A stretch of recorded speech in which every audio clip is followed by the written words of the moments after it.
કેમ છો વિદ્યાર્થી મિત્રો? હું સોનલ પટેલ આપનું ધ જીપીઆર સ્ટડીઝ એટલે કે ઈ અભ્યાસમાં હાર્દિક સ્વાગત કરું છું. તો આજે આપણે ફરી લઈને આવી ગયા છે સામાજિક વિજ્ઞાન વિષયમાં આપણું 3જા નંબરનું ચેપ્ટર ભારતનો સાંસ્કૃતિક વારસો, શિલ્પ અને સ્થાપત્ય.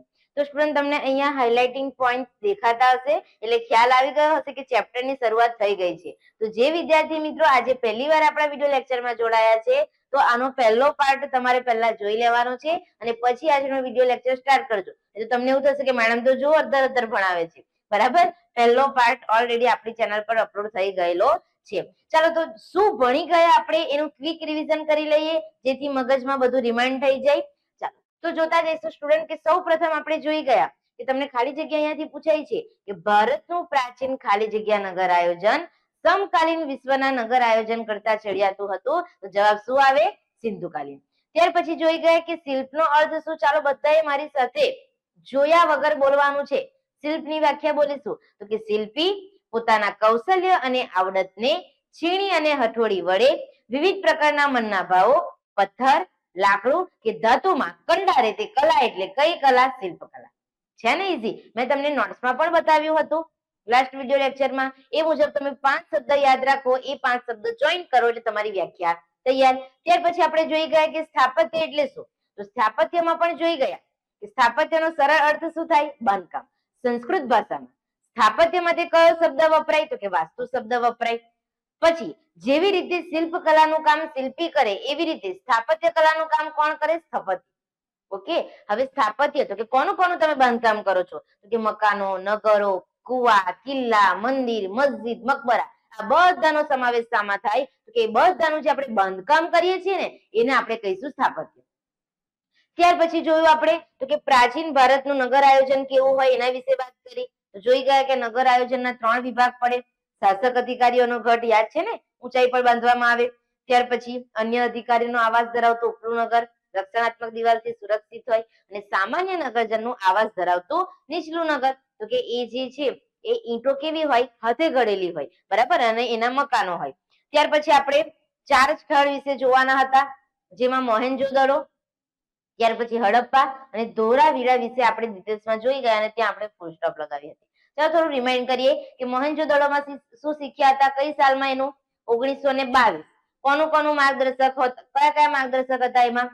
સર જ્હોન માર્શલ અને કર્નલ મેકે. કયા અધિકારી હતા? તો કે રખાલદાસ બેનર્જી અને દયારામ સહાની.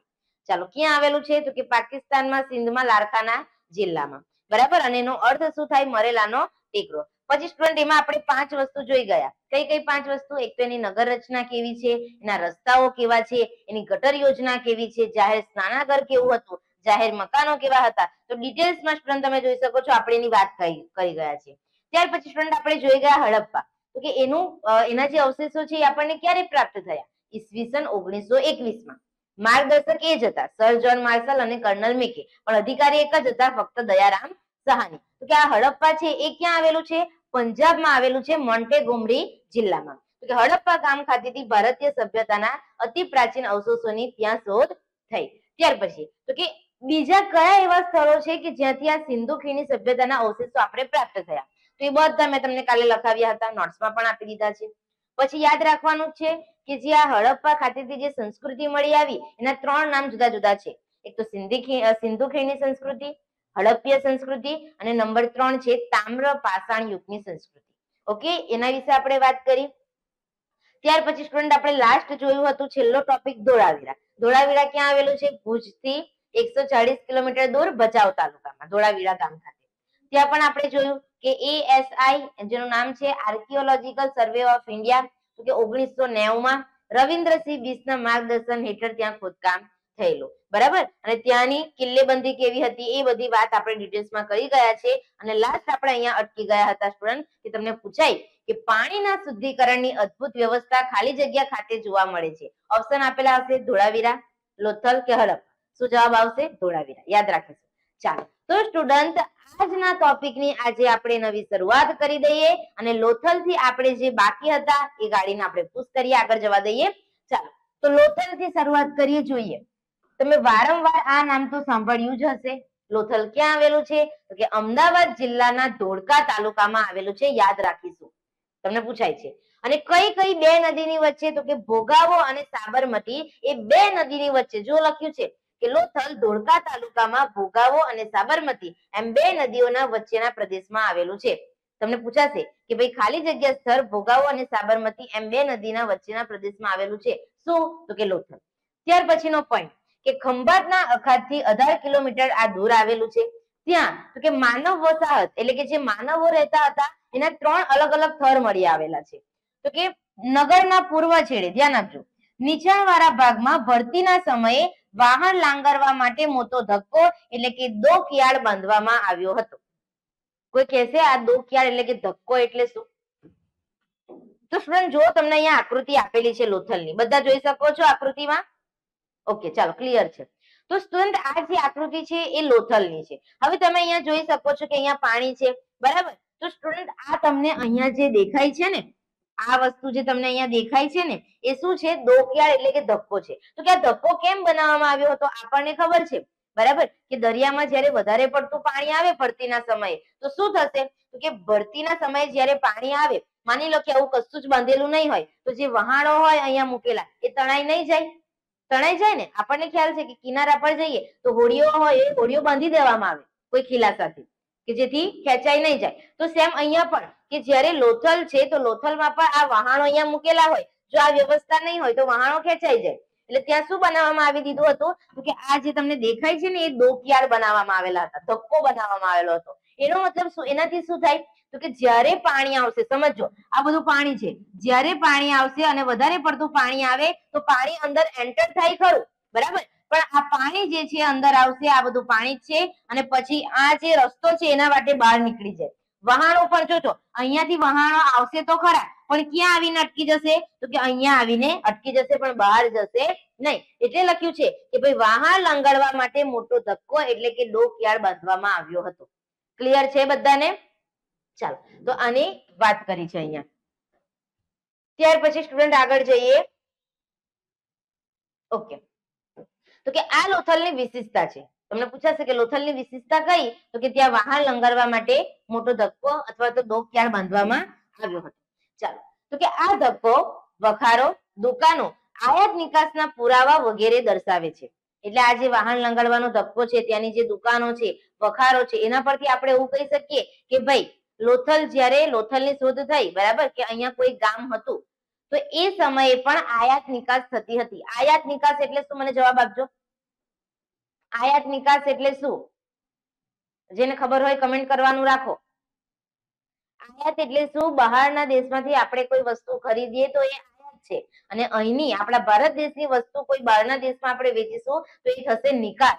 તો આપણે એના પરથી અંદાજો લગાવી શકીએ કે ભાઈ ત્યારે પણ આયાત નિકાસ થતી હતી.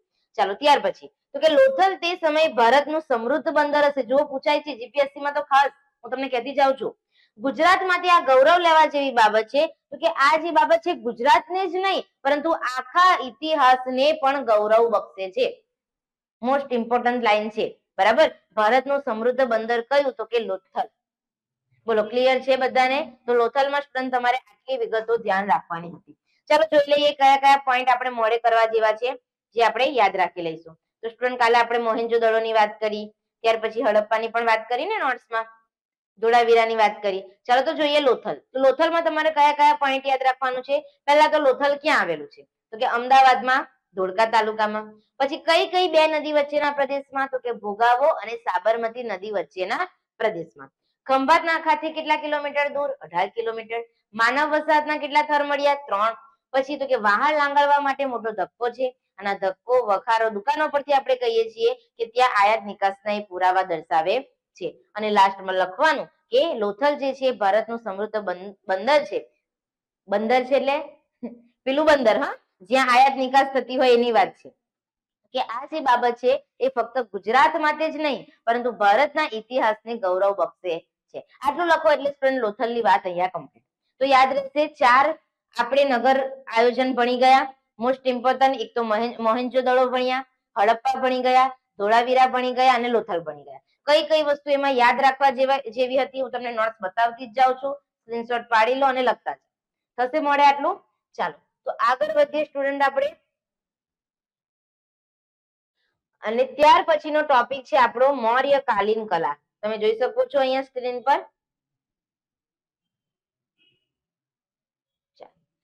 ડન.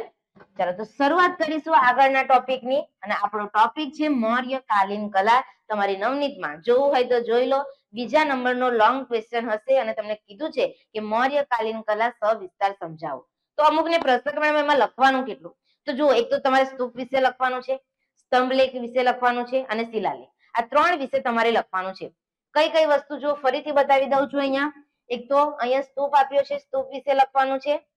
ત્યાર પછી આ સ્તંભલેખ પણ અંદર જ આવશે મૌર્યકાલીન કલામાં અને શિલાલેખ. બરાબર, આ 3 ટોપિક તમારે મૌર્યકાલીન કલામાં લખવાના રહેશે. ચાલો તો સ્ટુડન્ટ એક લોંગ ક્વેશ્ચન ની આપણે શરૂઆત કરી દઈએ.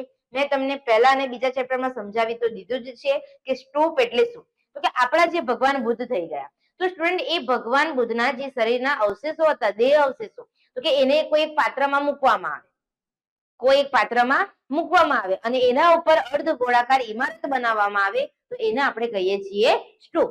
ચાલો તો એના વિશે જ અહીંયા ભણવાનું છે. જોતા જઈશું કઈ કઈ ઇન્ફોર્મેશન આપી છે. જોઈએ કે સ્તૂપની વ્યાખ્યા શું તમારે મોઢે કરવાની છે, તો યાદ રાખી લઈશું કે સ્તૂપ એટલે ભગવાન બુદ્ધના દેહ અવશેષોને એક પાત્રમાં મૂકી તેના ઉપર અર્ધ ગોળાકાર ઇમારતો બનાવવામાં આવે, તેને સ્તૂપ તરીકે ઓળખવામાં આવે છે.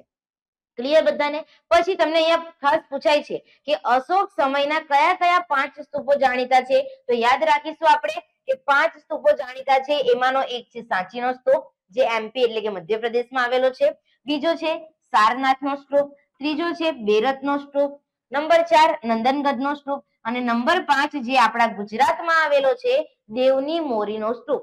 તો હેતુલક્ષી પ્રશ્ન કહેતી જાઉં છું. તમને પૂછાય છે કે ભાઈ ગુજરાતમાં ખાલી જગ્યાનો સ્તૂપ આવેલો છે, કયો? દેવની મોરી. અને આ પણ પૂછાશે કે અશોક સમયના ખાલી જગ્યા સ્તૂપો જાણીતા છે કેટલા? 5. તો યાદ રાખજો. તો કે ઉપરાંત ચૈત્યો. તો સ્ટુડન્ટ ચૈત્યનો મતલબ શું થાય? આપણે પહેલા અને બીજા ચેપ્ટરમાં ડિટેલ્સમાં જોયું છે. ચૈત્યનો મતલબ શું બોલો? તો કે જ્યાં પ્રાર્થના કરવામાં આવતી હોય, જ્યાં સાધુઓ ભેગા થઈને પ્રાર્થના કરતા હતા, એટલે કે ઉપાસના ગૃહ, એને આપણે કહીએ છીએ ચૈત્યો. તો કે આ ચૈત્યો, વિહારો એટલે કે નિવાસ સ્થાન, મઠ તો કે બનાવવામાં આવ્યા છે. અને સમ્રાટ અશોકનો સમય જે હતો એ બૌદ્ધ ધર્મની જાહો જલાલી અને શિલ્પ સ્થાપત્યનો યુગ હતો. એનો મતલબ શું? કે જ્યારે સમ્રાટ અશોક હતા ને એ સમયે ઘણા બધા સ્થાપત્યનું બાંધકામ થયું, ઘણા બધા શિલ્પ કલાનો વિકાસ થયો. એટલે કહેવાય કે ભગવાન બુદ્ધની જાહો જલાલી અને શિલ્પ સ્થાપત્યનો યુગ હતો. કયો? સમ્રાટ અશોકનો. તો એ પોઈન્ટ સ્ટુડન્ટ આપણે યાદ રાખીશું. ત્યાર પછી કહેવામાં આવ્યું છે કે સ્થાપત્યના ક્ષેત્રે બૌદ્ધ ધર્મે ગુફા વિહારો, ચૈત્યો, જો મેં વાત કરી ને, ઉપાસના ગૃહ અને આપણને સ્તૂપોની ભેટ આપી છે. ચાલો હવે એમાં જોવાનું છે આપણે અહીં સાંચીનો સ્તૂપ, જે મહત્વનો છે, તમને પૂછાય છે. તો જો પહેલી જ લાઈન મેં તમને કીધું એ મુજબ કે મૌર્ય યુગમાં રચાયેલ સાંચીનો સ્તૂપ મધ્યપ્રદેશમાં આવેલ છે. તમને પૂછાશે અહીંયાથી ખાલી જગ્યા. કઈ રીતે પૂછાશે? કે સાંચીનો સ્તૂપ ખાલી જગ્યામાં આવેલ છે. શું જવાબ આવશે? મધ્યપ્રદેશ. પછી તો કે સાંચીનો સ્તૂપ શાનો બનેલો છે? ઈંટોનો. આ પણ પૂછાય છે કે સાંચીનો સ્તૂપ ખાલી જગ્યાનો બનેલો છે, તો કે ભાઈ શાનો બનેલો છે? ઈંટોનો બનેલો છે. તો કે તે હાલના સ્તૂપ કરતા કદમાં અડધો હતો. એટલે કે અત્યારે જે સ્તૂપ દેખાય છે એના કરતા અડધો હતો. અને આ બૌદ્ધ સ્તૂપ સ્થાપત્ય કલાનો અમૂલ્ય નમૂનો છે. ટીક કરી લો. અહીંયા બધા ગોઠા મારશે. બધા છોકરાઓ અહીંયા લોચા મારવાના છે. ચાલો જે લખાવું છું એ બધા લખી લે. તમને જો આવું પૂછાશે,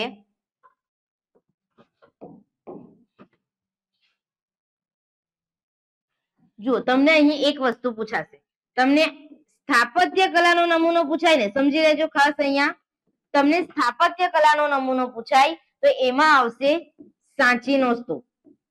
શું આવશે? સાંચીનો સ્તૂપ. પરંતુ તમને સ્ટુડન્ટ શિલ્પ કલાનો અમૂલ્ય નમૂનો પૂછાય તો ત્યાં આવશે સારનાથનો સ્તંભ. યાદ રાખજો, ફરીથી કહું છું, સ્થાપત્ય કલાનો અમૂલ્ય નમૂનો પૂછાય તો સાંચીનો સ્તૂપ અને શિલ્પ કલાનો અમૂલ્ય નમૂનો પૂછાય તો સારનાથનો સ્તંભ. અહીંયા છોકરાઓ ભૂલ કરીને આવે છે. જો નહીં યાદ રહે તો શું યાદ રાખવાનું? આપણે શું શીખી ગયા? સ્થાપત્ય કલા એટલે શું? સ્થાપત્ય એટલે બાંધકામ. અને શિલ્પ કલામાં શું શીખ્યા? તો કે પથ્થર, ધાતુ અને લાકડામાં આપણે કંડારીએ છીણી હથોડી વડે. તો સ્ટુડન્ટ તમે અહીંયા આકૃતિ જોઈ શકતા હશો. આ જે તમને અહીંયા સાંચીનો સ્તૂપ આપેલો છે એનું બાંધકામ થયું છે કે શિલ્પ કલા છે? બાંધકામ થયું છે. તો યાદ રાખવાનું કે ભૂલી જાવ તો સ્થાપત્ય કલામાં વિચારવાનું કે સાંચીનો સ્તૂપ તો કે સ્થાપત્ય કલામાં જ આવે અને અત્યારે સારનાથના સ્તંભની આકૃતિ બતાવું છું, તો એમાં કોતરણી કામ થયું છે, તો એ શામાં જાય? શિલ્પકલામાં જાય. આટલું યાદ રહેશે અહીંયાથી. ચાલો તો નેક્સ્ટ આગળ વધીએ. અને સ્ટુડન્ટ અહીંયા તમને સ્તૂપની માહિતી આપી છે. જુઓ તો આ 4 વસ્તુ આપણે સ્તૂપમાં યાદ રાખવાનું છે. હર્મિકા કોને કહેવાય? તો જોઈએ કે સ્તૂપના અંડાકાર ભાગની ટોચની ચારે બાજુએ આવેલી રેલિંગને એટલે કે વાડને શું કહેવાય? હર્મિકા. એટલે આખું સમજો, આ રીતે હોય ને સ્તૂપ, આ રીતે અર્ધ ગોળાકાર હોય, તો એની આજુબાજુ જે રેલિંગ આવેલી હોય છે એને શું કહેવાય? હર્મિકા કહેવાય. તો કે તે સમગ્ર સ્તૂપને આવરી લેતી હોય છે. હવે સ્ટુડન્ટ આપણે જોઈએ કે મેધી કોને કહેવાય? તો કે સ્તૂપની ચારે બાજુએ ઊંચા રચેલા ગોળાકાર રસ્તાને, જો આ રીતે અર્ધ ગોળાકાર ઇમારત છે, તો એની આજુબાજુ જે રસ્તો છે એને આપણે શું કહીશું? મેઢી કહીશું. તો કે તેનો ઉપયોગ સ્તૂપની આસપાસ પ્રદક્ષિણા કરવા માટે થાય છે. ચાલો ત્યાર પછી છે પ્રદક્ષિણા પથ. અમારે સમજાવવાની પણ જરૂર નથી, બધા વિદ્યાર્થીઓને ખ્યાલ જ હશે. આપણે કોઈ પણ મંદિર અથવા તો કોઈ પણ જગ્યાએ જતા હોય છે તો આપણે દર્શન કરીને પછી એ મંદિરની આજુબાજુ શું કરીએ છીએ? પ્રદક્ષિણા કરીએ છીએ. તો જે રસ્તા પર આપણે ગોળ ગોળ ફરીએ છીએ એ કહેવાય પ્રદક્ષિણા પથ. જોઈએ તો કે મંદિર અથવા પૂજાના સ્થળોએ આવેલા ગોળાકાર રસ્તાને પ્રદક્ષિણા પથ કહે છે. વાત કરીને આપણે હંમેશા પવિત્ર સ્થળ જમણી બાજુએ રહે તે રીતે એ સ્થળની પ્રદક્ષિણા કરવામાં આવે છે. એટલે મંદિરે જાઓ તો હવે યાદ રાખજો કે તમે પ્રદક્ષિણા જે બાજુથી શરૂઆત કરો છો ને એની જમણી બાજુએ તમારું મંદિર હોવું જોઈએ. એટલે કે ભગવાનની મૂર્તિ અહીંયા હોય તો જમણી બાજુ થઈ ગઈ, તો તમારે આ સાઈડ થી પ્રદક્ષિણા કરવાની, પછી ઊંધું ઊંધું એમ નહીં જવાનું. બરાબર, યાદ રાખજો. ચાલો ત્યાર પછી છે તોરણ. તોરણ કોને કહેવાય સ્ટુડન્ટ? તો કે તોરણ એટલે બે સ્તંભ ઉપર સીધા પાતળા કે કમરના આકારે પથ્થર આડા પાડી કરવામાં આવેલું સુંદર સ્થાપત્ય. તો કે આ તોરણની અંદર થઈને શ્રદ્ધાળુ જન સમુદાય પ્રવેશ કરે છે. તો સ્ટુડન્ટ આપણને નથી ખ્યાલ, આપણે કોઈ પણ જગ્યાએ જઈએ તો ત્યાં પહેલા શું હોય? આ રીતે બે સ્તંભ મૂકેલા હોય અને એની ઉપર આ રીતે ગમે તે રીતે ડિઝાઇન બનાવવામાં આવેલી હોય. મતલબ કે ત્યાંથી આપણે પ્રવેશ કરવાનો હોય. જઈએ છીએ ને આપણે, ફોટો પાડીએ છીએ, ક્લિક કરીએ છીએ અને પછી મંદિર આવતું હોય છે. તો સ્ટુડન્ટ આને શું કહીશું? આપણે તોરણ કહીશું. ક્લિયર છે? જો લખ્યું છે કે તોરણની અંદર થઈને શ્રદ્ધાળુ જન સમુદાય પ્રવેશ કરે છે. તો સ્ટુડન્ટ આટલી વિગતો આપણે યાદ રાખવાની રહેશે. શામાં? સાંચીના સ્તૂપમાં. ચાલો ત્યાર પછી નેક્સ્ટ જોઈએ સ્તંભલેખો. સ્ટુડન્ટ ધ્યાન આપજો, સ્તંભલેખમાં કઈ કઈ વિગતો પૂછાય છે હું તમને કહેતી જઈશ. તો કે સ્તંભલેખો શામાંથી બનાવવામાં આવે? એક જ શિલામાંથી. કોઈ છોકરીની વાત નથી કરતી. શિલા એટલે શું? પથ્થર. કોઈ એક જ પથ્થરને કોતરીને એમાંથી સ્તંભલેખ બનાવવામાં આવે. તો આ પણ પૂછાય છે સ્ટુડન્ટ, યાદ રાખજો. ચાલો તો કે સમ્રાટ અશોકના ધર્માજ્ઞાઓ કોતરેલા સ્તંભલેખો શિલ્પકલાના ઉત્તમ નમૂના છે. જો મેં તમને વાત કરી ને, તો અહીંયા એક પ્રશ્ન આવે કે ધર્માજ્ઞા એટલે શું? તો સ્ટુડન્ટ આપણને ખબર છે કે આપણા ભારત દેશમાં જાત જાતના અલગ અલગ ધર્મ છે, તો એ ધર્મની આજ્ઞાઓ પણ અલગ અલગ હશે.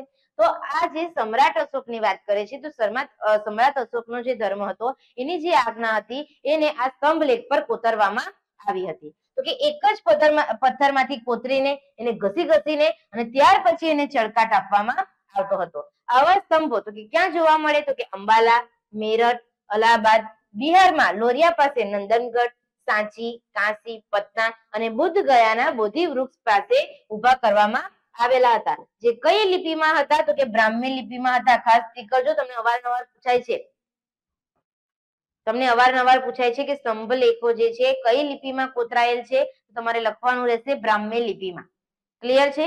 ચાલો એમાંથી જેવી રીતે આપણે સ્તૂપમાં સાંચીનો સ્તૂપ જોયો, હવે સ્તંભલેખમાં જ આપણે ભણવાનો છે સારનાથનો સ્તંભ.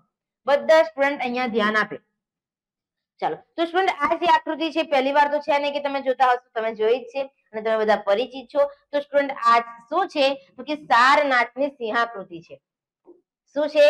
સારનાથની સિંહાકૃતિ. તો સ્ટુડન્ટ આકૃતિની આપણે વાત કરીએ તો જુઓ તમને અહીંયા 4 સિંહો દેખાય છે. અહીંયા તો ફક્ત આકૃતિમાં 3 જ સિંહ દેખાતા હશે, પણ એક પાછળની બાજુ છે. પછી અહીંયા વાત કરું તો કે ધર્મચક્ર આપેલા છે. દરેક સિંહની નીચે શું આપેલું છે? ધર્મચક્ર.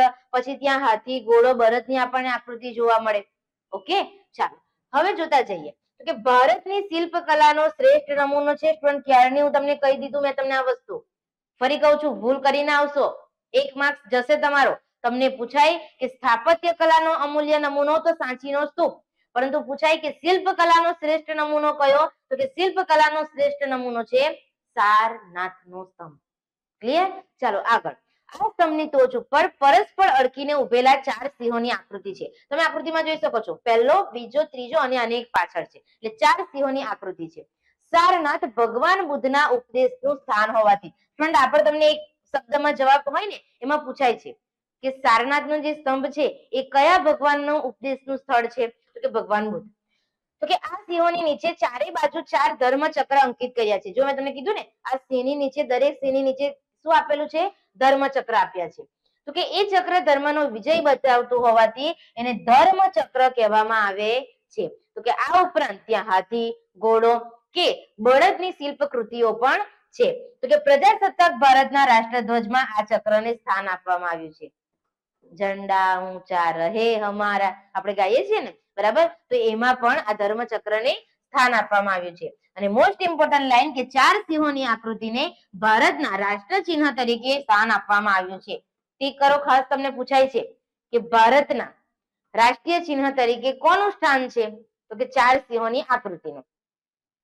જો ત્યાર પછી ફરીથી એ લાઈન આવી કે દુનિયાની સર્વોત્તમ શિલ્પકૃતિ પૈકીનો આ એક ઉત્તમ નમૂનો છે. હજુ કહું છું, ફિટ કરી દો. શિલ્પકલાનો અમૂલ્ય અથવા તો શ્રેષ્ઠ નમૂનો એટલે સારનાથનો સ્તંભ, અને સ્થાપત્ય કલાનો અમૂલ્ય નમૂનો પૂછાય એટલે સાંચીનો સ્તૂપ. યાદ રહેશે સ્ટુડન્ટ? ચાલો, તો હવે આ મૌર્યકાલીન કલાનો લાસ્ટ પોઈન્ટ આપણે જોઈશું, અને એમાં જોઈએ કે શિલાલેખ કોને કહેવાય. ચાલો બધા અહીંયા ધ્યાન આપે, લાસ્ટ પોઈન્ટ છે આપણો. લોંગ ક્વેશ્ચન ચાલે છે. મૌર્યકાલીન કલા સવિસ્તાર સમજાવો. એમાં સ્તૂપ જોઈ ગયા, સ્તૂપનો પેટા પોઈન્ટ જોયો, સાંચીનો સ્તૂપ. ત્યાર પછી સ્તંભલેખ કોને કહેવાય એ જોઈ ગયા, એમાં પેટા પોઈન્ટ જોયો આપણે સારનાથનો સ્તંભ. ચાલો હવે જોઈએ શિલાલેખ. તો કે સમ્રાટ અશોકના શિલાલેખોમાં ધર્મજ્ઞાઓ કોતરેલા શિલાલેખો અગત્યના છે, આપણે વાત કરી. ત્યાર પછી છે કાષ્ઠશિલ્પ, કાસ્તશિલ્પ, પાષાણ શિલ્પ વગેરે સ્થાપત્યો. એક સેકન્ડ, ઓકે, ચાલો. તો કે કાસ્તશિલ્પ, પાષાણ શિલ્પ વગેરે સ્થાપત્યો કલાના ઉત્તમ નમૂનાઓની પ્રતીતિ કરાવે છે. સ્ટુડન્ટ મને કોઈ કહેશે કે કાસ્તશિલ્પ એટલે શું? કાસ્ત એટલે શું? લાકડું. એટલે કે લાકડામાં કંદાળીને જે શિલ્પ બનાવવામાં આવ્યું હોય એ કાસ્તશિલ્પ. અને પાષાણ શિલ્પનો મતલબ શું? પથ્થર ઉપર કોતરીને જે શિલ્પ તૈયાર કરવામાં આવ્યું હોય છે એ છે પાષાણ શિલ્પ. ચાલો ત્યાર પછી તો કે લાકડાઓ અને પથ્થરની વાડ બનાવી દરવાજા પર સુંદર તોરણો કોતરાવ્યા છે, જે ધર્મના આચરણ પર ભાર મૂકે છે. આ શિલાલેખો ક્યાં જોવા મળે? તો કે પેશાવર, દહેરાદૂન, થાણા, મુંબઈ, ધૌલી અને જોગડા ક્યાં આવેલું છે? ઓડિશા અને ચેન્નઈ વગેરે સ્થળેથી મળ્યા છે. ગુજરાતમાં જુનાગઢના ગિરનાર પર્વત તરફ જતા રસ્તામાં એટલે કે તળેટીમાં આ પ્રકારનો શિલાલેખ છે, યાદ રાખજો. ઉપરાંત ગુજરાતમાં પાલીતારા એટલે કે શેત્રુંજય પર્વત પરના જૈન મંદિરો, અમદાવાદના હથીસિંહના જૈન દેરાસરમાં ઈસવીસન 1847માં સઘળી માહિતી આપતા શિલાલેખો સંસ્કૃત અને ગુજરાતી ભાષામાં કોતરાવીને મૂકેલા છે. તો સ્ટુડન્ટ આટલું તમારે શિલાલેખમાં યાદ રાખવાનું રહેશે. આટલા પોઈન્ટ તમે ક્લિયર કરો એટલે તમારો એક લોંગ ક્વેશ્ચન રેડી. ચાલો તો જોઈ લઈએ સ્ટુડન્ટ કે કયા કયા પોઈન્ટ આપણે મૌર્યકાલીન કલામાં યાદ રાખીશું. જોવું તો પડશે ને, કારણ કે જવાબ યાદ રાખવાનો છે, ખાલી ભણવાનું થોડું છે. ચાલો તો સ્ટુડન્ટ જુઓ, સરસ મજાની અહીંયા તમારા માટે નોટ્સ તૈયાર કરીને રાખી છે મેં. ચાલો જોતા જઈએ. મૌર્યકાલીન કલા એમાં શું જોઈ ગયા? સ્તૂપ, સ્તંભલેખ અને શિલાલેખ. પહેલા વાત કરું છું સ્તૂપ. તો કે સ્તૂપ કોને કહેવાય? તો કે ભગવાન બુદ્ધના દેહાવશેષોને એક પાત્રમાં મૂકી એના ઉપર અર્ધગોળાકાર ઇમારત બનાવવામાં આવે તેને આપણે કહીએ છીએ સ્તૂપ. તો આટલા પોઈન્ટ દ્વારા તમે યાદ રાખી શકો. ત્યાર પછી આપણે જોયા કે અશોક સમયના 5 સ્તૂપો જાણીતા છે. કયા કયા? એક તો સાંચીનો સ્તૂપ, સારનાથનો સ્તૂપ, બેરતનો સ્તૂપ, નંદનગઢનો સ્તૂપ અને ગુજરાતમાં દેવની મોરીનો સ્તૂપ. ત્યાર પછી તો કે ત્યાં ચૈત્યો, વિહારો અને મઠો છે. તો કે આજે સમ્રાટ અશોકનો સમય છે, આપણે જોઈ ગયા કે બૌદ્ધ ધર્મની જાહો જલાલી અને શિલ્પ સ્થાપત્યનો યુગ હતો. ત્યાર પછી તો કે સ્થાપત્યમાં આપણને સ્થાપત્ય કલાએ સાની ભેટ આપી છે? તો કે ગુફા વિહારોની, ચૈત્યોની, ત્યાર પછી સ્તૂપોની ભેટ આપી છે. ચાલો તો સ્ટુડન્ટ ત્યાર પછી જુઓ તમે અહીંયા આપણે જે વાત કરી ને હર્મિકા, મેધી, પ્રદક્ષિણા પથ. ચાલો તમને આકૃતિમાં અહીંયા બતાવી દો. તો જુઓ આ જે છે એ શું છે? એક સ્તૂપની જ આકૃતિ છે. તો અહીંયા કોઈ વચ્ચે પાત્રમાં મૂકવામાં આવે અવશેષ અને પછી એના પર આ અર્ધ ગોળાકાર ઇમારત બનાવવામાં આવે. તો સ્ટુડન્ટ અહીંયા જે આ ઉપર રેલિંગ છે એને શું કહેવાય? હર્મિકા કહેવાય. શું કહેવાય? હર્મિકા. ત્યાર પછી જુઓ અહીંયા એની આસપાસ જે પ્રદક્ષિણા કરવાનો આ જે રસ્તો છે, આ જે રસ્તો છે એને શું કહેવાય? મેઢી કહેવાય. ત્યાર પછી પ્રદક્ષિણા પથ. જુઓ પ્રદક્ષિણા પથ એટલે કે એની આજુબાજુ જે પ્રદક્ષિણા કરવા માટેનો રસ્તો એને આપણે શું કહીશું? પ્રદક્ષિણા પથ. ઓકે, તો સ્ટુડન્ટ આ તમારે અહીંયા યાદ રાખવાનું છે. પછી આપણે જોઈ ગયા કે તોરણ. તોરણ કોને કહેવાય? તો કે ત્યાંથી જન સમુદાય પ્રવેશ કરે. તો જુઓ આ તોરણ અહીંયા આપેલું છે, તમને દેખાય છે? તો અહીંયાથી આ બધા પ્રવેશ કરશે અને પછી અંદર ટૂંકમાં ખ્યાલ આવે છે બધાને? બરાબર. તો આ રીતે તમારે એ આકૃતિ પણ યાદ રાખવાની રહેશે. ચાલો પછી શું શીખ્યા આપણે? બોલો તો કે સાંચીનો સ્તૂપ. સાંચીના સ્તૂપમાં ફક્ત આ 4 શબ્દો યાદ રાખવાના હતા. કયા કયા? તો કે એક તો સાંચીનો સ્તૂપ છે, ક્યાં આવેલો છે? મધ્યપ્રદેશમાં. પછી તો કે શાનો બનેલ છે? અસલ ઈંટોનો બનેલો છે અને હાલના સ્તૂપ કરતા કેવો હતો? અડધો. અને એ સ્થાપત્ય કલાનો અમૂલ્ય નમૂનો ગણવામાં આવે છે. ત્યાર પછી નેક્સ્ટ સ્તંભ લેખમાં શું ભણી ગયા? જુઓ ચાલો બધા આ બાજુ ધ્યાન આપે. તો કે સ્તંભ લેખ છે એક જ શિલામાંથી બનાવવામાં આવે છે. ત્યાર પછી તો કે ધર્મજના કોતરેલા જે સ્તંભ લેખ છે એ શિલ્પકલાના ઉત્તમ નમૂના છે. તો કે ક્યાં જોવા મળે? અંબાલા, મેરઠ, અલ્હાબાદ, બિહાર, લોરિયા, નંદનગઢ, સાંચી, કાશી, પટના, બુદ્ધ ગયાના બોધિ વૃક્ષ પાસે જોવા મળે. અને કઈ લિપિમાં કોતરેલા છે? તો કે બ્રાહ્મી લિપિમાં. ક્લિયર? ચાલો ત્યાર પછી સ્ટુડન્ટ આપણે જોઈ ગયા સારનાથનો સ્તંભ. તો જુઓ આ રીતે તમે ઇઝીલી પણ ચાર્ટ દ્વારા યાદ રાખી શકો. બરાબર. સાઈડ પર એટલા માટે ઉભી છું, તમે સ્ક્રીનશોટ પાડી શકો. સ્ક્રીનશોટ પાડી લો, પછી તમારે લખવાનું છે અને જવાબ મોડે કરવાનો છે. ચાલો તો જોઈએ કે સારનાથનો સ્તંભ. પહેલી જ મેં તમને લાઈન કીધી કે ભારતની શિલ્પકલાનો શ્રેષ્ઠ નમૂનો છે. શું?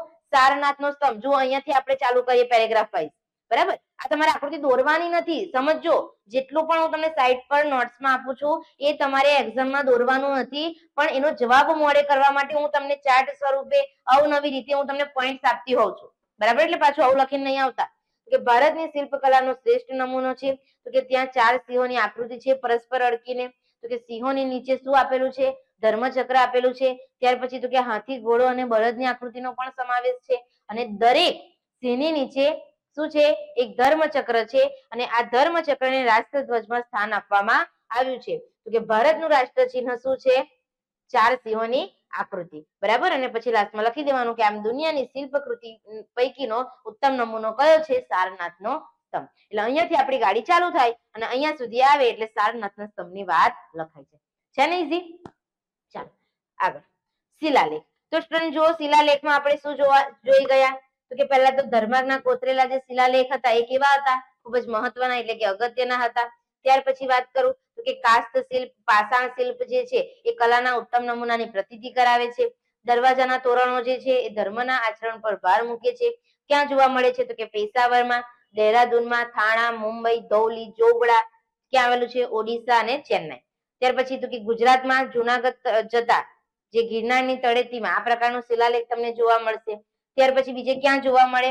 તો કે ગુજરાતમાં પાલીતાણામાં શેત્રુંજય પર્વતના જૈન મંદિરો, અમદાવાદના હથીસિંહના જૈન દેરાસરમાં 1847માં સંસ્કૃત અને ગુજરાતી ભાષામાં ટ્રાન્સલેટ કરાયેલા તમને પથ્થરો જોવા મળશે. બોલો ક્લિયર છે? તો સ્ટુડન્ટ હજુ પણ કહું છું, સામાજિક વિજ્ઞાન બધા જ ભણે છે, બધા જ વાંચે છે, પણ થોડી જરૂર છે સ્માર્ટ વર્ક. અને જો તમે મોડે કરવા માટે આ રીતે થોડું સ્માર્ટ વર્ક કરી લીધું ને અને મોડે કરતા થઈ ગયા ને તો તમે સામાજિક વિજ્ઞાનમાં માર્ક્સ લાવતા કોઈ નહીં રોકી શકે. અને સ્ટુડન્ટ તમને એ આપણી ચેનલ પર ફ્રીમાં મળે છે, તો કેમ એનો લાભ નથી લેતા? બરાબર. તમે પણ જોવાનું રાખો. ડેલી વિડીયો લેક્ચર અપલોડ થાય છે. ટાઈમ ટેબલ તમારી પાસે છે જ. ગુરુ, શુક્ર, શનિ સામાજિક વિજ્ઞાનના વિડીયો લેક્ચર અપલોડ થતા હોય છે. અને દરેક ચેપ્ટર છે એવું નથી કે એક જ વિડીયો લેક્ચરમાં પૂરું થઈ જતું હોય. આપણે ટોપિક વાઇઝ ધીમે ધીમે આગળ વધીએ છીએ કે જેથી જેટલું ભણીએ એટલું તાત્કાલિક તમારું મોડે થઈ જાય અને રિવિઝન પણ થઈ જાય. ઓકે, તો તમારા જેટલા પણ ફ્રેન્ડ છે એમને પણ કહેતા રહો. બરાબર. વિડીયોની લિંક શેર કરો જેથી એ લોકો પણ ચેનલને સબસ્ક્રાઇબ કરી લે અને એ લોકો પણ લાભ મેળવે અને 10મા ધોરણમાં તમારું સપનું હોય, તમારા મમ્મી પપ્પાનું સપનું હોય, તે સપનું તમે સાકાર કરી શકો. ચાલો તો આગળ વધીએ સ્ટુડન્ટ. ત્યાર પછી આપણે જોવાનું છે હવે દ્રવિડોની શૈલી જોવાની છે દક્ષિણ ભારતમાં. ક્યાં ગયું? અચ્છા અહીંયા છે.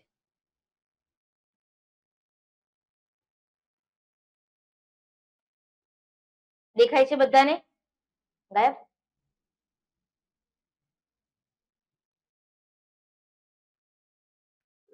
સ્ટાર્ટ કરી લઈએ. ચાલો છે ક્લિયર બધાને? ચાલો તો સ્ટુડન્ટ આપણે તમને ખ્યાલ હોય તો પહેલા નંબરના ચેપ્ટરમાં આપણે વાત કરી હતી ભારત ભૂમિ અને તેના લોકો. ખ્યાલ છે ને? નેગ્રીટો, ઓસ્ટ્રેલોઇડ, મંગોલોઇડ, ત્યાર પછી દ્રવિડ, આર્યો. તો સ્ટુડન્ટ એની આપણે વાત કરી હતી અને આપણે જોઈ ગયા હતા દ્રવિડમાં કે જે દ્રવિડ લોકો હતા એ લોકો જ આપણને પૂજા કરવાનું શીખવીને ગયા. ત્યાર પછી દ્રવિડોમાં માતૃમૂલક પ્રથા પ્રચલિત હતી, જોયું ને? તો કે પછી દ્રવિડ છે એમાં આર્ય સંસ્કૃતિ ભળી ગઈ, બરાબર. અને પછી જે દ્રવિડો હતા એ ક્યાં જઈને વસી ગયા હતા? દક્ષિણ ભારતમાં. ત્યાં આપણે સ્ટોપ કરી દીધું. હવે દક્ષિણ ભારતમાં દ્રવિડો જઈને વસ્યા તો એની શૈલી વિશે થોડો આપણે અહીંયા અભ્યાસ કરવાનો છે. ચાલો તો જોઈ લઈએ. જે પોઈન્ટ આપ્યો છે એના વિશે વાત કરીશું કે ભારતની કૃષ્ણા અને ગોદાવરી નદીઓની આસપાસના વિસ્તારમાં સાતવાહન વંશના રાજાઓના સમય દરમિયાન અનેક બૌદ્ધ સ્તૂપો બંધાયા હતા. આ સ્તૂપો કેવા હતા? જો એનો આકાર તો કે અર્ધ ગોળાકાર હતો, કેટલાક અંડાકાર હતા, તેમજ ઘંટાકાર ટોચવાળા હતા. હવે જુઓ, આપણને આપ્યું છે કે નાગાર્જુન કોંડાનો સ્તૂપ અને અમરાવતીનો સ્તૂપ દ્રવિડ શૈલીના સર્વશ્રેષ્ઠ નમૂનાઓ છે. તમને ખ્યાલ આવી ગયો હશે કે મેડમ ટીક કરવાનો. હા સ્ટુડન્ટ, તમને પૂછાય છે, ટીક કરો. ચાલો સ્ટુડન્ટ, તમને એક શબ્દમાં જવાબમાં પણ પૂછાય છે અને ખાલી જગ્યામાં પણ પૂછાય છે કે ખાલી જગ્યા અને ખાલી જગ્યા સ્તૂપ દ્રવિડ શૈલીના શ્રેષ્ઠ નમૂના છે. શું આવશે? નાગાર્જુન કોંડાનો સ્તૂપ અને અમરાવતીનો સ્તૂપ. અથવા તમને આવું પણ પૂછાય કે નાગાર્જુન કોંડાનો સ્તૂપ અને અમરાવતીનો સ્તૂપ ખાલી જગ્યા શૈલીના સર્વશ્રેષ્ઠ નમૂના છે. કઈ શૈલી? દ્રવિડ. વાંચેલું હશે તો ખ્યાલ આવશે. અને યાદ રાખજો, સામાજિક વિજ્ઞાન વિષયમાં દરેક ચેપ્ટરમાંથી લાઈન ટુ લાઈન એમસીક્યુ બનાવી શકાય એમ છે અને પૂછી શકાય એમ છે. એટલે ડિટેલ્સમાં વાંચશો તો જ સારા એવા સ્કોર કરી શકશો. ચાલો, તો કે ચૌલ રાજાઓએ દ્રવિડ શૈલીની સ્થાપત્ય કલાને ઉચ્ચ કક્ષાએ પહોંચાડી હતી. ઠીક કરો. આ પણ તમને પૂછાય છે. આ પણ અહીંયાથી કે ખાલી જગ્યા રાજાઓએ દ્રવિડ શૈલીની સ્થાપત્ય કલાને ઉચ્ચ કક્ષાએ પહોંચાડી. તો શું જવાબ આવશે? ચૌલ રાજાઓએ. ક્લિયર? તો દ્રવિડ શૈલીમાં બે સવાલ તમારે યાદ રાખવાના છે. ચાલો નેક્સ્ટ આગળ વધીશું. ત્યાર પછીનો ટોપિક આપણો ગુપ્તકાલીન કલા. મોસ્ટ ઇમ્પોર્ટન્ટ, ફરીથી કહું છું, ગુપ્તકાલીન કલા તમને પૂછાય છે. સુવર્ણ યુગ વાળો સવાલ આવશે આ ચેપ્ટરમાંથી. જો અહીંયા આપ્યું પણ છે કે ગુપ્ત યુગ કલાનો સુવર્ણ યુગ કહેવાય, બરાબર. ચાલો, કેમ સુવર્ણ યુગ કહેવામાં આવે એ આપણે હવે જોતા જઈએ. તો કે ગુપ્ત યુગમાં જોજો કઈ કઈ વસ્તુનું નિર્માણ થયું. શિલ્પ, સ્થાપત્ય, ચિત્ર, નૃત્ય, સંગીત વગેરેનો શ્રેષ્ઠ વિકાસ થયો હતો. તો કે જબલપુરનું નીનાવા એટલે કે પાર્વતી મંદિર, ભુમરા નાગોડાનું શિવ મંદિર, એરણ મધ્યપ્રદેશનું નૃસિંહ મંદિર, જામનગરનું ગોપ મંદિર, સ્તૂપો, ચૈત્યો, મઠો, વિહાર, ધ્વજ, સ્તંભો વગેરે ગુપ્ત યુગની કલાઓના નમૂના છે. ઉપરાંત શિલ્પકલામાં કોનો કોનો સમાવેશ થાય છે? તો કે સારનાથની બુદ્ધ પ્રતિમા, મથુરાની વિષ્ણુ પ્રતિમા, મહાવીર સ્વામીની પ્રતિમા, ઉદયગીરીની ગુફા, વિષ્ણુના વરા સ્વરૂપની પ્રતિમા વગેરે ભારતીય ગુપ્તકાલીન કલાના સર્વોત્તમ નમૂનાઓ લીધે ગુપ્ત યુગ કલાનો સુવર્ણ યુગ કહેવામાં આવે છે. ખ્યાલ આવે છે? તો ગુપ્ત યુગ જે હતો એને જ કેમ સુવર્ણ યુગ કહેવામાં આવે? તો કે આ ગુપ્ત યુગ જે હતો એમાં જ આ વિવિધ વસ્તુઓનું શિલ્પકલાનું કામ થયું, સ્થાપત્ય કલાનું કામ થયું. એટલા માટે જે ગુપ્ત યુગ છે એને સુવર્ણ યુગ તરીકે ઓળખવામાં આવે. તો સ્ટુડન્ટ, આ લોંગ ક્વેશ્ચનમાં પણ નહીં, પણ તમને 2 કે 3 માર્ક્સનો શોર્ટ ક્વેશ્ચન પૂછાય છે કે ગુપ્ત યુગને સુવર્ણ યુગ કહેવામાં આવે છે. સાથી સમજાવો. તો તમારે ત્યાં વસ્તુ બધી લખવાની થશે. યાદ રહેશે? ચાલો, હવે શરૂઆત થાય છે લોંગ ક્વેશ્ચનની. અને તમારી નવનીતમાં જોવું હોય તો જોઈ લો. ગુફા સ્થાપત્યમાં આપેલું છે ગુજરાતની ગુફાઓ. ક્વેશ્ચન નંબર 3 લોંગ ક્વેશ્ચન છે, બરાબર. ચાલો, પણ આમાંથી આપણે જે યાદ રાખવાનું છે એ તો પહેલા જોઈ લઈએ મુદ્દામાં, જેથી તમે સ્ક્રીનશોટ લઈ લો.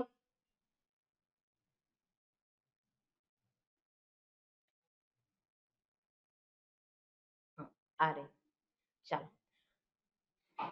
તો સ્ટુડન્ટ જુઓ, આપણે શીખી ગયા ને દ્રવિડ શૈલીના સર્વશ્રેષ્ઠ નમૂના. એમાં શું યાદ રાખવાનું છે? જુઓ, મેં તમને કીધું એ પ્રમાણે બે જ વસ્તુ યાદ રાખવાનું છે કે દ્રવિડ શૈલીના શ્રેષ્ઠ નમૂના કયા કયા હતા?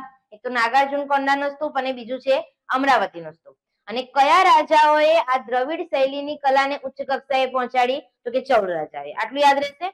ત્યાર પછી યાદ રાખવાનું છે ગુપ્તકાલીન કલા, જેને કહેવાય છે સુવર્ણ યુગ. તો કે એમાં કોનો કોનો શ્રેષ્ઠ વિકાસ થયો? એક તો શિલ્પ, સ્થાપત્ય, ચિત્ર, નૃત્ય અને સંગીતનું. પછી આપણે યાદ રાખવાનું છે કે ક્યાં ક્યાં જોવા મળે? તો કે જબલપુરનું નીનાવા એટલે કે પાર્વતી મંદિર, ત્યાર પછી ભુમરાનું નાગોડાનું શિવ મંદિર, એરણનું એમપીનું નૃસિંહ મંદિર, જામનગરનું ગોપ મંદિર, ત્યાર પછી સ્તૂપ, ચૈત્ય, મઠ, વિહાર, ધ્વજ, સ્તંભ વગેરેનો વિકાસ થયો. ત્યાર પછી તો કે બીજું શું જોવા મળે છે? સારનાથની બુદ્ધ પ્રતિમા, મથુરાની વિષ્ણુ પ્રતિમા, મહાવીર સ્વામીની પ્રતિમા, ઉદયગીરીની ગુફા અને વિષ્ણુની વરાહ સ્વરૂપની પ્રતિમા ત્યાં આપણને જોવા મળે છે. તો સ્ટુડન્ટ આટલું બધું જોવા મળે છે એટલા માટે તો ગુપ્ત યુગને સુવર્ણ યુગ કહેવામાં આવે. બરાબર, તો તમારે આ બધી વસ્તુ લખવી પડશે, પણ પેરેગ્રાફમાં આપેલું હોય એના કરતા આ રીતે વાંચીએ તો વાંચવામાં મજા આવે. ઓકે, ચાલો લઈ લીધો સ્ક્રીનશોટ બધાએ? ચાલો આ તો પછી જોઈએ, ફરીથી ટેક્સ્ટબુકમાં આવી જાઓ. ગુફા સ્થાપત્ય સ્ટુડન્ટ હવે આપણે શરૂઆત કરીશું. બધા ધ્યાન અહીં આપે. ચાલો, ગુફાઓ તો જોઈશું કે ભારત વર્ષના ગુફા સ્થાપત્યો મનુષ્યકૃત સૌંદર્ય ધામો ગણાય છે. સ્ટુડન્ટ ક્લિક કરજો, તમને 1 માર્ક્સમાં આવે છે. આ પણ તમને પૂછાશે કે ભારત વર્ષના ગુફા સ્થાપત્યો મનુષ્યકૃત ખાલી જગ્યા ગણાય છે. શું ગણાય છે? સૌંદર્ય ધામો ગણાય છે. આપણને મજા આવે ત્યાં ફરવા જવાની. તો કે ઔરંગાબાદ પાસે આવેલ અજંતા ઇલોરાની ગુફા, મુંબઈ પાસેની એલિફન્ટાની ગુફા, ઓડિશામાં ભુવનેશ્વરની પશ્ચિમે ઉદયગીરી ખંડગીરી ગુફાઓ, મધ્યપ્રદેશની બાઘની ગુફાઓ ગુપ્તકાલીન ગુફા સ્થાપત્યના પ્રસિદ્ધ નમૂનાઓ છે. તો કે ગુજરાતમાં ક્યાં આવેલી છે ગુફાઓ, જે અત્યારે આપણે લોંગ ક્વેશ્ચનમાં ભણવાની છે? આગળ 8 આપેલી છે. એક તો ખંભાલીડા ગોંડલ પાસે, ધાંગ તો કે રાજકોટમાં, જુનાગઢ ખાતે 3 ગુફા સમૂહ, પછી તળાજા, સાણા વગેરે સ્થળે ગુફાઓ મળી આવેલ છે. તો કે અશોકના ગુફા લેખો, જો તો તમને પૂછાય છે કે અશોકના ગુફા લેખો ગયાથી 16 માઇલ દૂર આવેલા બર્બરના પહાડની 3 ગુફાઓની દિવાલ પર કોતરાયેલા છે. ખાસ પૂછાય છે સ્ટુડન્ટ, ટીક કરજો. તમને પૂછાશે કે અશોકના ગુફા લેખો ક્યાં જોવા મળે છે? તો તમારે લખવાનું આવશે ગયાથી 16 માઇલ દૂર આવેલા બર્બરના પહાડની 3 ગુફાઓની દિવાલ પર. તેમાં સમ્રાટ અશોકે આજીવન કરેલા દાન કર્યોની વિગતો છે. ત્યાં કોતરવામાં આવ્યું છે એ કામ. તો કે દાર્જિલિંગની, આસામની દાર્જિલિંગની ગુફા, બિહારની સુદામા અને સીતાની ગુફા વગેરે પ્રખ્યાત ગુફા સ્થાપત્ય છે. તો કે અજંતા ઇલોરા અને એલિફન્ટાની પ્રસિદ્ધ ગુફાઓ આપણે નેક્સ્ટ પ્રકરણ 6 માં વિગતે ભણવાનું છે. તો અહીંયા આપણે ગુજરાતની ગુફાઓમાં જે 8 ગુફાઓ આપી છે ફક્ત એના વિશે જ તમારે યાદ રાખવાનું રહેશે. તો અહીંયા જે આ પેરેગ્રાફ છે એમાંથી તમારે આ 2 સવાલ યાદ રાખવાના છે. એક તો આ ખાલી જગ્યામાં પૂછાશે, આ 1 માર્ક્સના સવાલમાં પૂછાશે. ચાલો હવે શરૂઆત કરીએ છોકરાઓ લોંગ ક્વેશ્ચનની. તો એ લોંગ ક્વેશ્ચનમાં આપણો સવાલ છે ગુજરાતની ગુફાઓ સવિસ્તાર સમજાવો. જુઓ તમારી નવનીતમાં ક્વેશ્ચન નંબર 3 છે લોંગ ક્વેશ્ચનમાં. ચાલો તો શરૂઆત કરીએ. તો સ્ટુડન્ટ પહેલી ગુફા આપણી છે જુનાગઢની ગુફા. કઈ ગુફા છે? જુનાગઢની ગુફા. ચાલો ત્યાર પછી બીજી કઈ છે? ખંભાલીડાની ગુફા. નામ તો યાદ રાખીએ. જુનાગઢની ગુફા છે, ત્યાર પછી ખંભાલીડાની ગુફા છે, ત્યાર પછી બીજી કઈ ગુફા છે? તળાજાની ગુફા છે. નેક્સ્ટ જુઓ સાણા ગુફા, નંબર 5 ઢાંક ગુફા, નંબર 6 ઝિંઝુરીઝર, ત્યાર પછી નંબર 7 કચ્છની ખાપરા કોડિયાની ગુફા અને નંબર 8 છે લાસ્ટ કડિયા ડુંગરની ગુફા. તો સ્ટુડન્ટ આ 8 ગુફા વિશે આ ચેપ્ટરમાં આપણે ભણવાનું છે. ચાલો જોતા જઈએ 1 બાય 1. પહેલા આપણે શીખીશું જુનાગઢ ગુફા. કઈ કઈ વસ્તુ ત્યાં આવેલી છે? તો કે જુનાગઢમાં 3 ગુફા સમૂહ આવેલા છે. એક તો કઈ કઈ ગુફાઓ છે જોતા જઈએ. બાવા પ્યારાનો ગુફા સમૂહ, ત્યાર પછી ઉપરકોટની ગુફા અને ખાપરા કોડિયાની ગુફા. તો પહેલા જોઈશું આપણે બાવા પ્યારાનો ગુફા સમૂહ. આ ગુફા તો કે બાવા પ્યારાના મઠ પાસે આવેલ છે. આ ગુફાઓ 3 હારમાં જોવા મળે છે. તો કે 3 હારમાં પણ કેવી રીતે છે? પરસ્પર કાટખૂણે જોડાયેલી છે. પહેલી હારમાં 4 છે, બીજી હારમાં 7 અને ત્રીજી હારમાં 5 ગુફાઓ મળી ત્યાં ટોટલ 16 ગુફાઓ છે. તો કે તે જો અંદાજો છે, પર્ટિક્યુલર માહિતી નથી, અહીંયા અંદાજો તમને આપવામાં આવ્યો છે. તે ઈસવીસનના આરંભની સદી દરમિયાન કંડારેલી હોવાની શક્યતા છે. બરાબર, તમે અંદાજો લગાવી શકો કેટલી જૂની છે. ચાલો ઉપરકોટની ગુફાઓ. તો કે આ ગુફાઓ 2 મજલામાં આવેલી છે, એટલે 2 ભાગમાં આવેલી છે. નીચે ઉપર જવા સોપાન શ્રેણી છે, એટલે કે પગથિયા હશે. ઉપરકોટની ગુફાઓ ક્યારે? તો કે ઈસવીસન 2જી સદીના ઉત્તરાર્ધથી 4થી સદીના પૂર્વાર્ધ સુધીમાં કંડારેલી હોવી જોઈએ. એનો મતલબ કે 2જી સદીથી 4થી સદીના સમયગાળાની વચ્ચે કંડારેલી હોવી જોઈએ એવો અંદાજો છે. આપણી પાસે ચોક્કસ માહિતી આપેલી નથી. ત્યાર પછી ખાપરા કોડિયાની ગુફા. તો કે આ ગુફાઓ મજલાવાળી હશે તેમ પ્રાપ્ત થયેલા અવશેષો પરથી આપણે અનુમાન લગાવી શકીએ છીએ. આ ગુફાઓને તો કે નુકસાન થયું છે. ત્યાં કુલ કેટલા સ્તંભ આવેલા છે? 20 સ્તંભ આવેલા છે. આ ગુફા ઈસવીસન 3જી સદીમાં કંડારેલી હોવાની શક્યતા છે. તો આટલું આપણે જુનાગઢની ગુફામાં લખવાનું છે. ત્યાર પછી જોઈએ ખંભાલીડાની ગુફા. તો કે રાજકોટથી, જુઓ યાદ રાખજો ખંભાલીડાની ગુફા ક્યાં આવેલી છે? રાજકોટ થી 70 કિલોમીટર દૂર ગોંડલ પાસે આવેલા ખંભાલીડામાંથી આ ગુફાઓ ઈસવીસન 1959 માં શોધાઈ છે. તેમાં 3 ગુફાઓ નોંધપાત્ર છે. તો કે વચ્ચેની ગુફામાં સ્તૂપયુક્ત ચૈત્યગૃહ, પ્રવેશ માર્ગોની ઉભય બાજુએ વૃક્ષને આશ્રય ઉભેલા બોધિસત્વ અને કેટલાક મોટા મોટા ઉપાસકોની મોટી આકૃતિઓ બીજી અને ત્રીજી સદીની છે. ચાલો ત્યાર પછી નેક્સ્ટ આપણી ત્રીજી ગુફા જેનું નામ છે તળાજા ગુફા. જોઈએ તો કે શેત્રુંજી નદીના મુખ પાસે ભાવનગર જિલ્લામાં તળાજાનો ડુંગર આવેલો છે. યાદ રાખજો, તમને પૂછાશે તળાજાનો ડુંગર ક્યાં આવેલો છે? તો કે શેત્રુંજી નદીના મુખ પાસે ભાવનગર જિલ્લામાં. તો કે તે તાલધ્વજગીરી તીર્થધામ તરીકે પ્રખ્યાત છે. ટીક કરો ચાલો ફટાફટ, આ પણ તમને પૂછાય છે. કયો ડુંગર તાલધ્વજગીરી તીર્થધામ તરીકે પ્રખ્યાત છે? તો આવશે તળાજાનો ડુંગર. તો કે પથ્થરો કોતરીને 30 ગુફાઓની રચના કરવામાં આવી છે. આ ગુફાઓની સ્થાપત્ય કલામાં વિશાળ દરવાજો આવેલો છે. તો કે એભલ મંડપ જેને કહેવાય છે સભાખંડ અને ચૈત્ય ગૃહ સુરક્ષિત અને શિલ્પ સ્થાપત્યની દ્રષ્ટિએ ઉત્કૃષ્ટ છે. બૌદ્ધ ધર્મના સ્થાપત્યથી આ ગુફાઓ કઈ સદીની છે? જોજો છોકરાઓ, ઈસવીસનની 3જી સદીની છે એમ માનવામાં આવે છે. ચાલો નેક્સ્ટ નંબર 4 સાણાની ગુફા. તો કે ગીર સોમનાથ જિલ્લાના ઉના તાલુકાના વાંકિયા ગામ પાસે રૂપેણ નદી પર સાણાના ડુંગરો ઉપર આ ગુફાઓ આવેલી છે. અને સાણા ડુંગર ઉપર મધપુરાની જેમ યાદ રાખજો કેટલી ગુફાઓ છે? ટોટલ 62 જેટલી ગુફાઓ આવેલી છે. ઢાંક ગુફા જુઓ સ્ટુડન્ટ, જેટલી પણ ગુફાઓ છે સમજવાનું કઈ નથી, યાદ જ રાખવાનું છે. પણ જેટલા પોઈન્ટ યાદ રાખવાના છે હું તમને અત્યારે આપી દઈશ, બરાબર? ધ્યાન આપો. રાજકોટ જિલ્લામાં ઉપલેટા તાલુકાના ધાંક ગામમાં આ ધંકગીરી આવેલો છે અને ધાંકની ગુફાઓ 4થી સદીના પૂર્વાર્ધની હોવાનું જણાય છે. ત્યાર પછી છે ઝિંઝુરીઝર. તો કે ધાંકની પશ્ચિમે 7 કિલોમીટરના અંતરે સિત્સર પાસેની ઝિંઝુરીઝર ખીણમાં કેટલીક બૌદ્ધ ગુફાઓ આવેલી છે. ઈસવીસનની 1લી અને 2જી સદીની હોય તેમ માનવામાં આવે છે. ત્યાર પછી છે કચ્છની ખાપરા કોડિયાની ગુફાઓ. તો કે કચ્છના લખપત તાલુકામાં જૂના પાટગઢ પાસેના પહાડમાં આ ગુફાઓ આવેલી છે. કુલ 2 ગુફાઓ છે અને કઈ સાલમાં 1967માં આ ગુફાઓ કેકા શાસ્ત્રીએ શોધી કાઢી હતી? ઠીક કરજો, તમને પૂછાશે કે કઈ ગુફાઓ કેકા શાસ્ત્રીએ શોધી કાઢી છે? તો કે કચ્છની ખાપરા કોડિયાની ગુફાઓ. તો તમને એવું પણ પૂછાશે કે કચ્છની ખાપરા કોડિયાની ગુફાઓ ખાલી જગ્યાએ શોધી કાઢી છે? જવાબ આવશે કેકા શાસ્ત્રી. ચાલો ત્યાર પછી છે કડિયા ડુંગરની ગુફા, જોઈ હશે મે બી.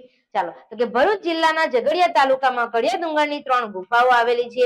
એ બૌદ્ધ ધર્મની પ્રાચીન સ્થાપત્ય કલાનો ઉત્તમ નમૂનો ગણાય છે. અહીં ગુફા સ્થાપત્ય કેવું છે? બેનમૂન છે, જોવાનું આપણને ગમે. એક જ પથ્થરમાં કંડારાયેલો 11 ફૂટ ઊંચો એક સીડીનો સ્તંભ છે. ત્યાર પછી તો કે સ્તંભના શિરોભાગે 2 શરીરવાળી અને 1 મુખવાળી સિંહાકૃતિ છે. તો સ્ટુડન્ટ આ થઈ ગયું ગુજરાતની ગુફાઓ. તો સ્ટુડન્ટ તમારે ગુજરાતની ગુફામાં આટલું યાદ રાખવાનું રહેશે. બોલો ક્લિયર? ચાલો હવે કયા કયા પોઈન્ટ એમાં આપણે યાદ રાખવાના છે એ પણ જોઈ લઈએ ને, જેથી આ ક્વેશ્ચન પર તમારો આજે મોડે થઈ જાય. જો સ્ટુડન્ટ મેં તમને કીધું એમ પૂછાશે સવાલ કે સમ્રાટના અશોકના ગુફા લેખો ક્યાં આવેલા છે? કઈ દિવાલ પર કોતરાયેલા છે? તો કે ગયાથી 16 માઇલ દૂર આવેલા બર્બરના પહાડની 3 ગુફાની દિવાલ પર. ત્યાર પછી ગુજરાતની ગુફાઓ કેટલી છે ટોટલ? 8 યાદ રાખીશું. જુનાગઢની ગુફા, ખંભાલીડા ગુફા, તળાજા ગુફા, સાણા ગુફા, ઢાંક ગુફા, ઝિંઝુરીઝર, કચ્છની ખાપરા કોડિયાની ગુફા અને કડિયા ડુંગરની ગુફા. ચાલો તો કે જુનાગઢની ગુફામાં પણ પાછું યાદ રાખવાનું છે ને, 3 છે. બાવા પ્યારાનો ગુફા સમૂહ, ઉપરકોટની ગુફા અને નંબર 3 છે ખાપરા કોડિયાની ગુફા. તો ચાર્ટ દ્વારા પણ એના નામ તમે યાદ રાખી શકો છો. ચાલો હવે અંદર આપણે કયા કયા પોઈન્ટ યાદ રાખવાના છે એ જોઈ લઈએ. દેખાય છે બધાને? ચાલો તો સૌ પ્રથમ શરૂઆત કરીએ જુનાગઢની ગુફામાં. તો બાવા પ્યારાના શું યાદ રાખવાનું છે? એક તો બાવા પ્યારાના મઠ પાસે ત્યાં 3 હાર છે અને 3 હાર કાટખૂણે છેડે છે. તો કે પહેલામાં 4 છે, બીજામાં 7, 3માં 5 એમ કરીને ટોટલ 16 છે. તો કે ઈસવીસનના આરંભની સદી દરમિયાન જોવા મળે. પછી ઉપરકોટની ગુફામાં શું લખવાનું? એ 2 મજલામાં આવેલ છે. નીચેથી ઉપર જવા માટે સોપાન શ્રેણી છે. તો કે એ ઈસવીસન 2જી સદીના ઉત્તરાર્ધથી અને 4થી સદીના પૂર્વાર્ધ વચ્ચે. પછી ખાપરા કોડિયાની ગુફામાં એ મજલાવાળી હશે એમ માનવામાં આવે. ગુફાને નુકસાન થયેલું છે. ત્યાં ટોટલ 20 સ્તંભ છે અને ઈસવીસન 3જી સદીમાં હોવાનું મનાય છે. ચાલો ખંભાલીડામાં શું યાદ રાખીશું? ક્યાં આવેલું છે? બોલો ફટાફટ. રાજકોટ થી 70 કિલોમીટર દૂર ગોંડલ પાસે. તો કે ખંભાલેડા ગામ ખાતે ઈસવીસન 1959 તો કે ત્યાંની 3 ગુફાઓ નોંધપાત્ર છે. વચ્ચેની ગુફામાં સ્તૂપયુક્ત ચૈત્યગૃહ છે. પ્રવેશ માર્ગોની ઉભય બાજુએ તો કે વૃક્ષને આશ્રય ઉભેલા બોધિસત્વ અને ઉપાસકોની મોટી મોટી આકૃતિઓ છે.